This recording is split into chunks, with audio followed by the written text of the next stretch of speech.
Vocabulary books hub के Oxford dictionary podcast में खुशामदीद।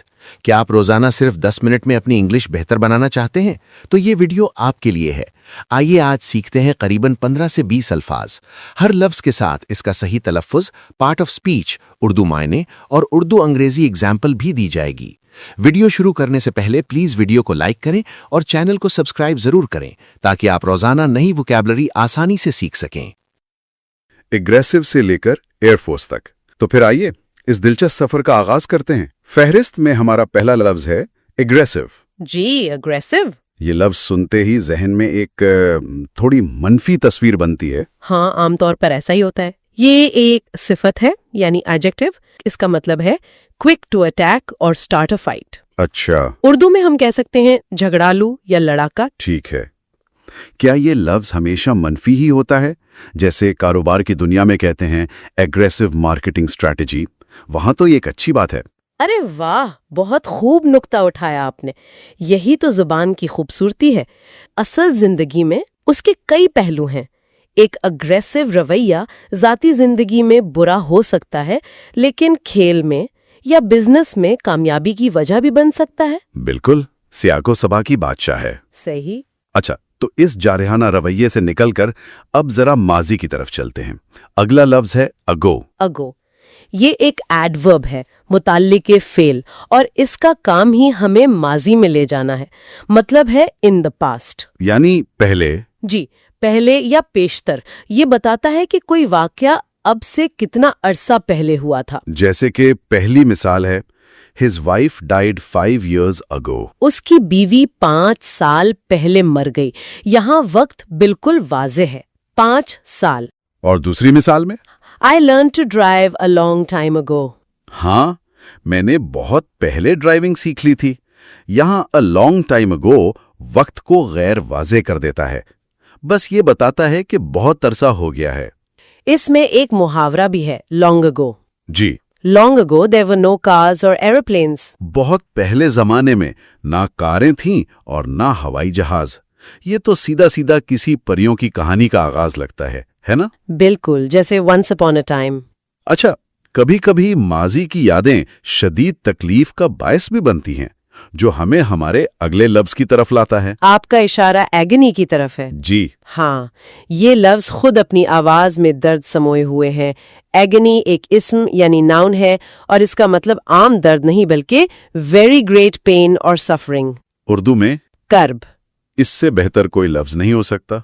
कर्ब, ये जिस्मानी भी हो सकता है, ज़हनी भी। He screamed in agony. वो कर्ब से चीखा। मतलब ये जुमला पढ़ के ही उस तकलीफ की शिद्दत का एहसास होता है। बिल्कुल, ये लफ्ज ड्रामाई कैफियत के लिए है, और जब इंसान कर्ब में हो तो उसे इत्तेफाक की जरूरत होती है, जो हमें हमारे अगले लफ्ज अग्री की तरफ लाता है। जी, अग्री ये एक फेल यानी वर्ब है और रोजमर्रा की गुफ्तगू की बुनियाद है। लेकिन इसके भी एक से ज्यादा पहलू हैं। जी, उसके 3 अहम इस्तेमाल हैं। पहला और सबसे आम वो है to think the same as somebody else, यानी किसी से मुत्तफिक होना। हम ख्याल होना। जैसे मिसाल है, Martin thinks we should go by train but I don't agree. Martin का ख्याल है कि हमें ट्रेन से जाना चाहिए, लेकिन मैं मुत्तफिक नहीं हूँ। या जैसे हम कह देते हैं आई अग्री विथ यू। सही। और दूसरा इस्तेमाल है टू से यस, यानी किसी काम के लिए हाँ कह देना, रजामंदी जाहिर करना। अच्छा, जैसे एमी अग्रीड टू पे मी, यानी एमी मुझे अदायगी पर रजामंद हो गई। तो पहले में ज़हनी इत्तेफाक है और दूसरे में अमली रजामंदी। बिल्कुल। To decide with somebody else to do और हैव समथिंग, यानी मिलकर कुछ तय करना। इसकी 2 मिसालें हैं। जी, पहली है we agreed to meet on March 3rd। हम 3 मार्च को मिलने पर रजामंद हो गए। और दूसरी, Liz and I agreed on a plan. मैं और लिज एक मंसूबे पर रजामंद हो गए। तो ये एक बाकायदा फैसले तक पहुंचने का अमल है। एक लफ्ज, लेकिन रजामंदी के कितने ही दर्जे हैं। और जब ये फेल यानी अग्री का अमल मुकम्मल हो जाए तो जो नतीजा निकलता है वो एक इस्म बन जाता है, अग्रीमेंट। ये तो बहुत मंतकी है। अगला लफ्ज अग्रीमेंट ही है, मुहायदा। जी, इसके भी 2 माने हैं। पहला रस्मी है, a program or decision that two or more people, countries, etc. have made. यानी मुहायदा। बिल्कुल। जैसे there is a trade agreement between the two countries, यानी दोनों मुमालिक के दरमियान एक तिजारती मुहायदा है। और दूसरा माना ज्यादा गैर रस्मी है ना? जी बिल्कुल। दूसरा मतलब है a time when you agree with another person's idea, यानी इत्तेफाक़ राय। इसकी मिसाल बहुत दिलचस्प है। We talked about which film we wanted to see, but there was not much agreement. हमने इस पर बात की कि हम कौन सी फिल्म देखना चाहते थे, लेकिन ज्यादा इत्तिफाक नहीं हो सका। यहाँ अग्रीमेंट एक कैफियत है, कोई कागज नहीं। वाह, एक ही लफ्ज मुल्क की तकदीर से लेकर दोस्तों की फिल्मी बहस तक हर जगह है। यही तो ज़बान की वुसअत है। और मुआहदे तो इंसानों के दरमियान होते हैं, लेकिन इंसानों का सबसे बुनियादी मुआहदा शायद ज़मीन के साथ है, जो हमें हमारे अगले लफ्ज एग्रीकल्चर की तरफ ले जाता है। वाह, क्या खूबसूरत मुंतकली है। एग्रीकल्चर यानी ज़राअत, ये तो एक सीधा साधा इस्म, नाउन लगता है तो ये एक इस्म, मतलब फार्मिंग या ज़राअत, लेकिन इस लफ्ज की जड़ों में पूरी इंसानी तहजीब की कहानी है। लफ्ज के आखिर में कल्चर यानी सकाफत आता है। अच्छा, ये तो मैंने कभी सोचा ही नहीं। जी, इससे पता चलता है कि ज़राअत सिर्फ फसलें उगाना नहीं, बल्कि ये किसी भी मुआशरे की सकाफत की बुनियाद है। इससे जुड़ी सिफ्त है एग्रीकल्चरल, जैसे एग्रीकल्चरल वर्कर्स यानी ज़राअती कारकुन। ये वाकई गहरा नुक्ता है। अच्छा, जमीन से जुड़ी इस बात के बाद अब आगे बढ़ते हैं, और इत्तेफाक से हमारा अगला लफ्ज भी आगे बढ़ने के बारे में ही है, अहेड। अहेड, ये एक बहुत कारामद एडवर्ब है। ये सिमत, वक्त और हैसियत तीनों की निशानदही कर सकता है। अच्छा जी, पहला और सबसे बुनियादी मतलब है इन फ्रंट, यानी आगे। जैसे कि मिसाल है, I could see a light ahead of us, मैं अपने आगे एक रोशनी देख सकता था। ये तो हुई फिजिकल सिमत। बिल्कुल। अब इसका दूसरा इस्तेमाल वक्त के हवाले से है, इन द फ्यूचर, यानी मुस्तकबिल में। जी, we must look ahead and make a plan. हमें चाहिए कि हम आइंदा का सोचें और एक मंसूबा बनाएं। और तीसरा इस्तेमाल तो मुकाबले के बारे में है। सही पकड़ा, doing better than somebody else, किसी से बेहतर काम करना। जैसे Fiona is ahead of the other students in her class. Fiona अपनी क्लास में दूसरे तालिब इल्मों से आगे है। तो एक ही लफ्ज हमें जगह, वक्त और समाजी हैसियत तीनों में आगे का रास्ता दिखा रहा है। और इसमें एक मुहावरा भी है, गो अहेड। हाँ, ये तो बहुत इस्तेमाल होता है। जी, जिसका मतलब है कोई काम शुरू करने की इजाजत देना। जैसे इस मुकालमे में, can I borrow your bicycle? Yes, go ahead. क्या मैं तुम्हारी साइकिल ले सकता हूँ? हाँ, ले लो। यहाँ ये इजाजत का लफ्ज बन जाता है। और जब कोई शख्स किसी से पीछे रह जाए या उसे मुश्किल हो, तो उसे एड की जरूरत पड़ सकती है। हमारा अगला लफ्ज यही है, एड, एक नाउन यानी इस्म, जिसका सीधा मतलब है हेल्प यानी मदद। ये मदद किसी भी किस्म की हो सकती है। जी बिल्कुल। पहली मिसाल देखें, he walks with the aid of a stick, वो छड़ी की मदद से चलता है। यहाँ एड एक ठोस सहारा है। और दूसरी मिसाल बड़े पैमाने पर है, the government sent aid to the children of Ethiopia. हुकूमत ने इथियोपिया के बच्चों के लिए इमदाद भेजी। यहाँ एड का मतलब इंसानी हमदर्दी की बुनियाद पर भेजी गई इमदाद है।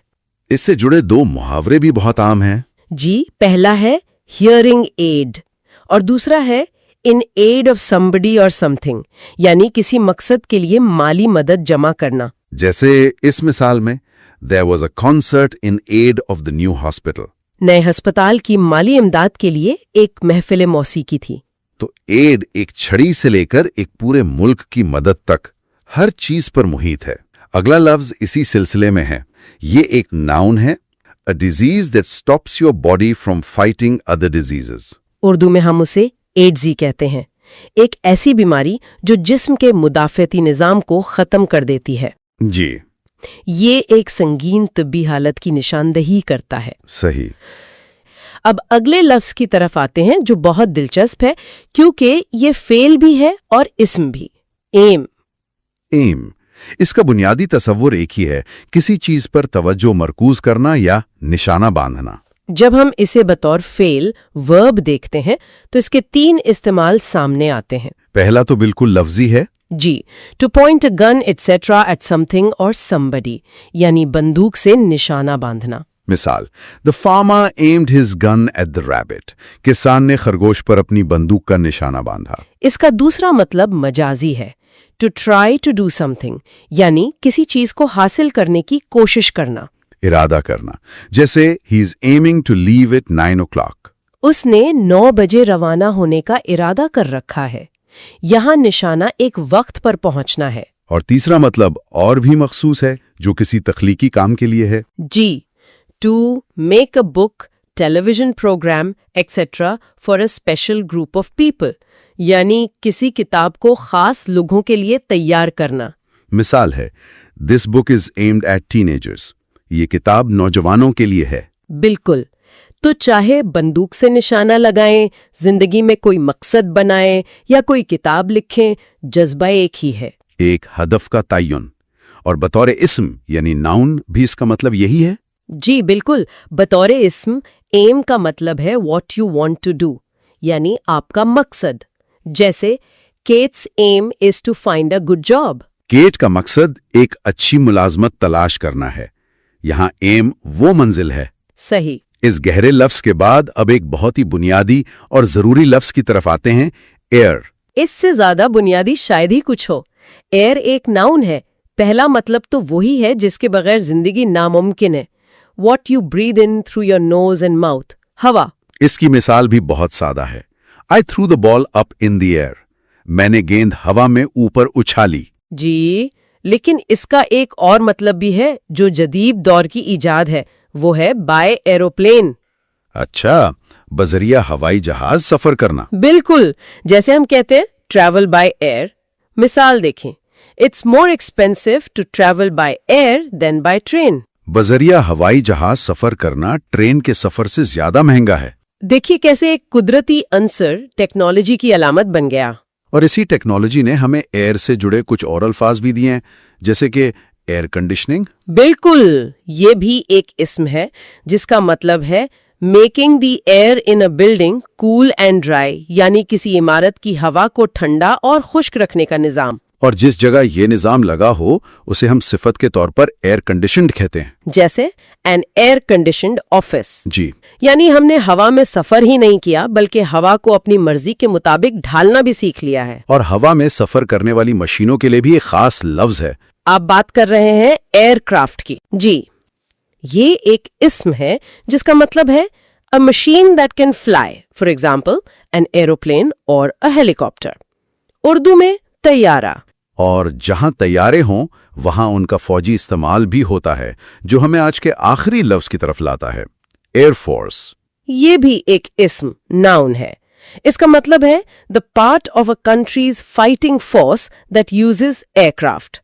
उर्दू में इसे फजाइया या हवाई फौज कहते हैं। तो देखिए, सफर एक बुनियादी लफ्ज एयर से शुरू हुआ और कौमी दिफा और ताकत की अलामत एयर फोर्स पर खत्म हुआ। ये जुबान के इर्तका की एक छोटी सी मिसाल है। तो आज हमने अग्रेसिव के मनफी जज्बे से सफर शुरू करके एयरफोर्स की कौमी ताकत तक का जायजा लिया।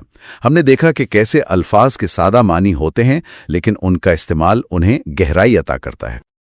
उम्मीद है कि आज की एपिसोड से आपने कई नए अल्फाज और उनका दुरुस्त इस्तेमाल सीखा होगा। अगर आप अपनी इंग्लिश वोकैबुलरी को रोजाना बेहतर बनाना चाहते हैं तो वोकैबुलरी बुक्स हब को जरूर फॉलो करें, वीडियो को लाइक करें और चैनल को सब्सक्राइब करना ना भूलें ताकि आने वाली एपिसोड्स आप तक फौरन पहुंच सकें। आपके कीमती वक्त का बहुत शुक्रिया।